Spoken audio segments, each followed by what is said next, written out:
Vane quickly loses control. Right in front of her is a pool of acid. In this critical moment, Rain uses the impact from shooting to resolve the crisis. They reach the elevator, but the elevator can't operate in zero gravity, so they can only float upward. Just as they are about to jump, they have run out of time. They rush upward quickly, but a misstep makes it hard for her to control her position. Also, the pulse gun is out of control. Eventually, the pulse gun gets stuck. Now, the gravity device starts. Gravity will be restored. Rain is still floating in the air. She can't grab anything. Only Andy can save her, but in the end, it's still close. Rain doesn't quite make it to Andy. The alien gently sets her onto the stairs. There's no time to explain this, because the acid is already eroding the floor, which left their heads exposed, fully exposed to the vacuum. The massive suction distressed Rain, and several other aliens were climbing up. At that moment, an elevator above rapidly fell. It blocked the station's breach just below, giving them a temporary reprieve from the vacuum. He didn't kill Rain right away. Instead, he started to stare, because his true motive in saving Rain was to secure a suitable breeding ground for the parasite. At that moment, a parasite was closing in on Rain. In this critical moment, Andy above shot the parasite with his pulse gun. He secured a solo kill. With that, the two finally escaped danger. The station's impending destruction loomed just seconds away. They scrambled to run towards the ship. The station began its crash. Once Rain boarded the ship, she quickly agreed to let Luke take control. So at this last moment, Rain and the team escaped the station. They were ejected from the station. Even so, the trio's peril was far from over. Remember when Luke boarded the ship and injected Fox blood water into herself? Vane carefully placed Little Cut into the cryopod. She planned to treat her after reaching Ivaga. Then she would go to secure Andy, to keep Andy connected to the spaceship.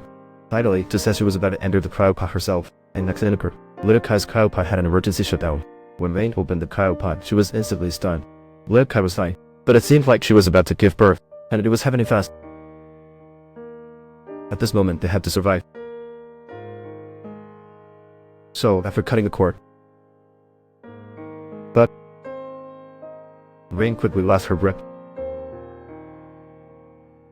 Just as she returned with the freeze gun, and hesitated for a moment.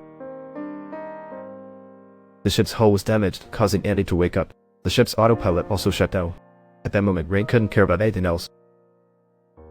Otherwise, no one alive. She quickly went to the cargo. The creature inside the egg was already gone, and the strange footprints revealed. A few simple steps showed that the prints were larger than an adult's. Little did they know, castaway of Little Kai, due to this infect black water, Little Kai was secreting a black goo from her chest. And what's scarier is that the Xenomorph is officially dubbed the Xenomorph Queen.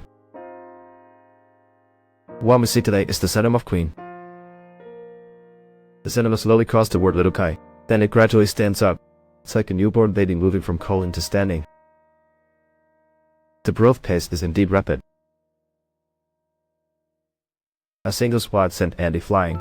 Then it slowly lays down to get closer to its mother. It prepares to absorb its first nutrients after birth. By the time Rain arrives with the freeze gun, Little Kai had already been mostly consumed. If you look closely, you'll notice that at this moment Little Kai has lost her lower half. And the Xenomorph is still developing. Its tail is visibly growing. When it stands up again, its tail will be ready for attack. After Rain fires the freeze gun, a blast of cold air is released. Rain urgently rushes outside. The incoming cold air slows her movements. Once Rain gets to the control room, she quickly finds a spacesuit to change into. At this moment, it's not just the cold air affecting her, but also the oxygen levels in the air being impacted. As Rain slowly and anxiously does the spacesuit, she begins to heal her body. She makes some progress in her recovery, but she hasn't fully steadied herself yet. She wants to ditch the alien. Then she pulls the lever to release the cargo hold. Rain rushes to find the cable after the plan. First, she commits herself to the cable. Then she goes into the cargo hold to pull the lever. She first pulls 2 cargo hold levers, but when she heads to the other 2 levers, Rain hesitates briefly. After pulling the 3rd lever, Rain wants to check the alien's position. This way, she won't make a mistake pulling the lever. The alien suddenly attacks from behind, and Rain fails to pull down the lever in time. At this moment, we can see more clearly. Many sources online show Also, it looks similar to prophets. The engineers look like those in Mrs. The evolved form the engineers have long dreamed of. The only downside might be its low intelligence, or it just hasn't seen much of the world. The residence has built everywhere. It's strong and corrosive fast. It's made a large hole in a carvo hole. Rain is connected by the cable, so she'll be okay. Unexpectedly, the alien didn't fall out, but wants to go down with the lead. It strikes Ray's space helmet with force. A few cracks put Rain in great danger again. Fortunately, she has the protagonist's luck. Rain coughs and pulls the last lever.